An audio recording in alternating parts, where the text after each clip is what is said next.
Voodoo यह शब्द सुनते ही रहस्य, भय, जादू और आत्मा की दुनिया की कल्पना हमारे मन में कौंध उठती है। अक्सर इसे गलतफहमी और अंधविश्वास से जोड़ा जाता है, परंतु इसके भीतर छिपा हुआ एक समृद्ध, प्राचीन और जटिल आध्यात्मिक तंत्र है जो आत्मा, प्रकृति, पूर्वजों और गूढ़ शक्तियों से गहराई से जुड़ा है। वूडू किसी शैतानी धर्म का रूप नहीं है, जैसा कि पश्चिमी मीडिया ने लंबे समय तक दर्शाया है। यह वास्तव में आत्मा, उपचार, मार्गदर्शन और संतुलन का विज्ञान है। वूडू धर्म का केंद्र बिंदु होते हैं दो रहस्यमयी पात्र, हॉगन और माम्बो। ये वूडू के पुजारी और पुजारिन होते हैं जो आत्मा और मनुष्य के बीच माध्यम बनते हैं। वे अनुष्ठानों के संचालन, आत्माओं के आह्वान और लोआ नामक दिव्य शक्तियों से संवाद का कार्य करते हैं। यह विस्तृत निबंध हॉगन और माम्बो की भूमिका, शक्ति, दीक्षा पद्धति, आत्मा आह्वान की विधियां, उनके समाज में प्रभाव और उनके रहस्यपूर्ण संसार की गहराई में प्रवेश करेगा। वूडू का उद्गम और आत्मा सिद्धांत। वूडू धर्म की जड़ें अफ्रीका की धरती से निकली हैं, विशेष रूप से बेनिन, नाइजीरिया और टोगो जैसे देशों की पारंपरिक आध्यात्मिक परंपराओं से। जब औपनिवेशिक काल में अफ्रीकी लोगों को गुलाम बनाकर कैरिबियन और अमेरिका लाया गया, तब ये परंपराएं नए नए धार्मिक रूपों में परिवर्तित हो गईं।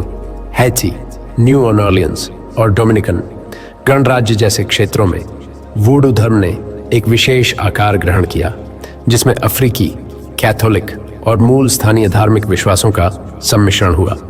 इस धर्म की विशेषता है इसका आत्मा केंद्रित दृष्टिकोण। इसमें माना जाता है कि प्रत्येक व्यक्ति दो आत्माओं से युक्त होता है, एक जीवनी शक्ति और दूसरी चेतना।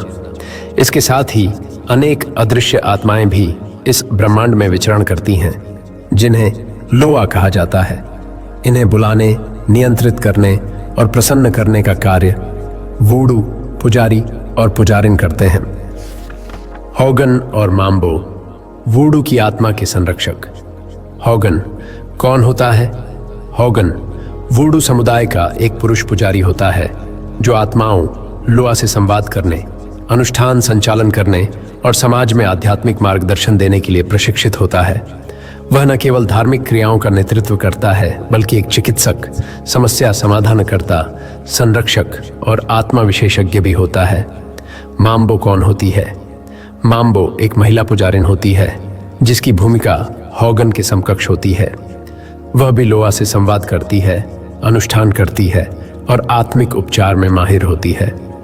कई बार माम्बो की शक्ति इतनी प्रबल मानी जाती है कि लोग उन्हें दिव्य स्त्री रूप में पूजते हैं। हॉगन और माम्बो बनने की प्रक्रिया। एंग, दीक्षा और चयन। हर कोई हॉगन या माम्बो नहीं बन सकता। इसके लिए किसी आत्मा का आह्वान, दिव्य संकेत या किसी अनुभवी गुरु द्वारा किया गया चयन आवश्यक होता है। जब किसी व्यक्ति के भीतर असाधारण आध्यात्मिक चेतना देखी जाती है, तब उसे दीक्षा के लिए चुना जाता है। दीक्षा का रहस्य। दीक्षा एक अत्यंत गोपनीय और पवित्र प्रक्रिया है। इसे कांजा कहा जाता है।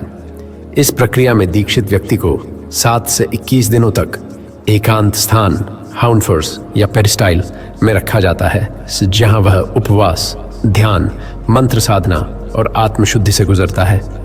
इस अवधि में उसे निम्नलिखित सिखाया जाता है: वूडू के 400 से अधिक लोआ की प्रकृति, हर्बल चिकित्सा और औषधीय पौधे, आत्मा आह्वान की विधियां, वाद्य यंत्रों का प्रयोग, वीव, पवित्र प्रतीक का चित्रण, बलिदान और चढ़ावा पद्धति, ट्रांस अवस्था में जाना और आत्मा प्रवेश को सहन करना। तीसरा, आत्मा का प्रवेश। दीक्षा के दौरान यह भी देखा जाता है कि साधक आत्मा प्रवेश को कैसे सहन करता है। जब लोआ किसी शरीर में प्रवेश करता है तो वह व्यक्ति अपनी चेतना खो बैठता है और लोआ की शक्ति उसके माध्यम से प्रकट होती है। यह अनुभव बहुत ही तीव्र और खतरनाक हो सकता है। हॉगन और माम्बो बनने की प्रक्रिया। एंग, दीक्षा और चयन। हर कोई हॉगन या माम्बो नहीं बन सकता। इसके लिए किसी आत्मा का आह्वान, दिव्य संकेत या किसी अनुभवी गुरु द्वारा किया गया चयन आवश्यक होता है। जब किसी व्यक्ति के भीतर असाधारण आध्यात्मिक चेतना देखी जाती है, तब उसे दीक्षा के लिए चुना जाता है। 2. दीक्षा का रहस्य। दीक्षा एक अत्यंत गोपनीय और पवित्र प्रक्रिया है। इसे कांजा कहा जाता है। इस प्रक्रिया में दीक्षित व्यक्ति को 7 से 21 दिनों तक एकांत स्थान हाउंडफोर्स या पेरिस्टाइल में रखा जाता है, जहां वह उपवास, ध्यान, मंत्र साधना और आत्मशुद्धि से गुजरता है। इस अवधि में उसे निम्नलिखित सिखाया जाता है: वूडू के 400 से अधिक लोआ की प्रकृति, हर्बल चिकित्सा और औषधीय पौधे, आत्मा आह्वान की विधियां, वाद्य यंत्रों का प्रयोग, वीव पवित्र प्रतीक का चित्रण, बलिदान और चढ़ावा पद्धति, ट्रांस अवस्था में जाना और आत्मा प्रवेश को सहन करना। 3. आत्मा का प्रवेश। दीक्षा के दौरान यह भी देखा जाता है कि साधक आत्मा प्रवेश को कैसे सहन करता है। जब लोआ किसी शरीर में प्रवेश करता है तो वह व्यक्ति अपनी चेतना खो बैठता है और लोआ की शक्ति उसके माध्यम से प्रकट होती है। यह अनुभव बहुत ही तीव्र और खतरनाक हो सकता है। हॉगन और माम्बो अनुष्ठानों का संचालन विशेष स्थानों पर करते हैं, जिन्हें हाउंडफोर या पेरिस्टाइल कहा जाता है। यह स्थल आमतौर पर एक खुला मंडप होता है जिसमें ड्रपो, ध्वज, वीव चित्र, वाद्य यंत्र और बलिदान की वेदी होती है। आत्मा आह्वान की चरणबद्ध प्रक्रिया। वॉन्ड, वीव का निर्माण सफेद चूर्ण, आटा, चूना या चीनी से जमीन पर लोहा के प्रतीक वीव बनाए जाते हैं। हर आत्मा का अलग वीव होता है। 2. वाद्य और नृत्य। ड्रम की थाप, रडा, पेट्रो या कोंगो स्टाइल आत्माओं को आकर्षित करती है। साथ में विशिष्ट नृत्य होते हैं जिन्हें देखकर आत्मा आकर्षित होती है। 3. बलिदान और चढ़ावा। आत्माओं को शराब, फूल, सिक्के, भोजन, जानवर आदि अर्पित किए जाते हैं। ये आत्माओं की प्रकृति के अनुसार होते हैं। कुछ आत्माएं कोमल होती हैं, कुछ उग्र। शावर, ट्रांस और आत्मा प्रवेश। जैसे जैसे अनुष्ठान तीव्र होता है, किसी व्यक्ति में लोआ प्रवेश करता है। अब वह घोड़ा कहलाता है और लोआ उसका सवार होता है। 5. संदेश और कार्य। आत्मा उस माध्यम के माध्यम से बोलती है, लोगों को समाधान देती है, किसी को दंड देती है, किसी को वरदान देती है। प्रमुख लोआ और उनका स्वरूप। पापा लेग्बा, सभी आत्माओं का द्वारपाल। बिना इनकी अनुमति कोई लोआ नहीं आ सकता। एड्जूली फ्रेदा, प्रेम, सुंदरता और स्त्रियों की आत्मा। बैरन समिडी, मृत्यु का स्वामी, कब्रगाह और पुनर्जन्म का प्रभारी। दम्बाला, सर्प के रूप में पूजित, जीवन का रक्षक। ओगुन, युद्ध, तकनीक और शक्ति का देवता। हर आत्मा की अलग पसंद नापसंद होती है। हॉगन और माम्बो को ये सब विस्तार से ज्ञात होना चाहिए। आत्माओं को केवल मंत्रों से नहीं बुलाया जाता, बल्कि पुजारी की शुद्धता, शारीरिक संयम और मानसिक अनुशासन सबसे बड़ी कुंजी होते हैं। एक बार लोआ आ जाए तो उसे नियंत्रित करना सरल नहीं होता। अनुभवी हॉगन और माम्बो के पास यह विशेष शक्ति होती है कि वे आत्मा को नियंत्रित कर सकें, संवाद कर सकें और उसे समय रहते विदा भी कर सकें। विवाह, जन्म, मृत्यु जैसे संस्कारों में लोगों की व्यक्तिगत समस्याओं का समाधान, बीमारियों का जड़ी बूटियों से इलाज, मानसिक विक्षिप्तता को आत्मा बाधा मानकर उसका समाधान, प्राकृतिक आपदाओं से निपटने के लिए लोआ की भूमिका अनिवार्य होती है। बोकोर कौन होते हैं?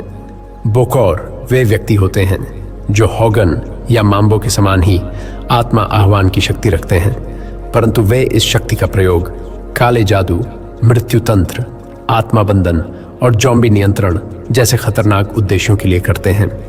बोकोर आत्माओं को बंदी बनाकर उनका प्रयोग दूसरों को नुकसान पहुंचाने, नियंत्रण में रखने या मृत्यु देने के लिए करते हैं। इन्हें समाज में अपवित्र माना जाता है। हैती, न्यू ऑर्लियंस और अफ्रीका में आज भी हॉगन और माम्बो की पूजा होती है। हालांकि आधुनिक जीवन शैली और विज्ञान के प्रभाव से इनके कार्यों में कई परिवर्तन हुए हैं, परंतु आत्मा और लोआ की शक्ति में आज भी लोगों की आस्था है। कई माम्बो अब मानसिक स्वास्थ्य, स्त्री अधिकार और जड़ी बूटी चिकित्सा जैसे क्षेत्रों में भी काम कर रही हैं। वूडू अब एक धार्मिक प्रणाली से आगे बढ़कर एक सामाजिक आंदोलन बनता जा रहा है। वूडू यह शब्द सुनते ही रहस्य, भय, जादू और आत्मा की दुनिया की कल्पना हमारे मन में कौंध उठती है। अक्सर इसे गलतफहमी और अंधविश्वास से जोड़ा जाता है, परंतु इसके भीतर छिपा हुआ एक समृद्ध, प्राचीन और जटिल आध्यात्मिक तंत्र है जो आत्मा, प्रकृति, पूर्वजों और गूढ़ शक्तियों से गहराई से जुड़ा है। वूडू किसी शैतानी धर्म का रूप नहीं है, जैसा कि पश्चिमी मीडिया ने लंबे समय तक दर्शाया है। यह वास्तव में आत्मा, उपचार, मार्गदर्शन और संतुलन का विज्ञान है। वूडू धर्म का केंद्र बिंदु होते हैं दो रहस्यमयी पात्र, होगन और माम्बो। ये वूडू के पुजारी और पुजारिन होते हैं जो आत्मा और मनुष्य के बीच माध्यम बनते हैं। वे अनुष्ठानों के संचालन, आत्माओं के आह्वान और लोआ नामक दिव्य शक्तियों से संवाद का कार्य करते हैं। यह विस्तृत निबंध होगन और माम्बो की भूमिका, शक्ति, दीक्षा पद्धति, आत्मा आह्वान की विधियां, उनके समाज में प्रभाव और उनके रहस्यपूर्ण संसार की गहराई में प्रवेश करेगा। वूडू पुजारी और पुजारिन केवल मंत्रों और अनुष्ठानों के झाता नहीं, बल्कि आत्मा और ब्रह्मांड के अदृश्य नियमों के संरक्षक होते हैं। वे हमें यह सिखाते हैं कि शक्ति का वास्तविक स्वरूप अनुशासन, समर्पण और आत्मा की गहराई से जुड़ा होता है। जहां एक ओर वे लोगों को रोग, दुख और भ्रम से मुक्ति दिलाते हैं, वहीं दूसरी ओर वे स्वयं एक आंतरिक तपस्या का जीवन जीते हैं, जहां आत्मा की पुकार और लोआ की आज्ञा ही उनका मार्गदर्शक होती है। वूडू की रहस्यमयी दुनिया के भीतर झांकने के लिए जब हम इन पुजारियों को समझते हैं, तभी हमें आत्मा, प्रकृति और परम शक्ति के बीच के अदृश्य धागों का वास्तविक आभास होता है। अगर आपको वूडू पुजारी और पुजारिन की रहस्यमयी दुनिया रोचक लगी हो, तो इस वीडियो को लाइक करें और नीचे कमेंट में बताएं। क्या आप आत्मा से जुड़े और भी रहस्यों को जानना चाहेंगे? ऐसे ही गूढ़, अद्भुत और शक्तिशाली विषयों को समझने के लिए हमारे चैनल को सब्सक्राइब करना ना भूलें और बेल आइकन दबाएं ताकि अगली रहस्यमयी यात्रा आपसे छूट न जाए। मिलते हैं अगले अध्याय में एक और अनकही, अनसुनी रहस्यमयी कहानी के साथ। धन्यवाद और नमस्कार।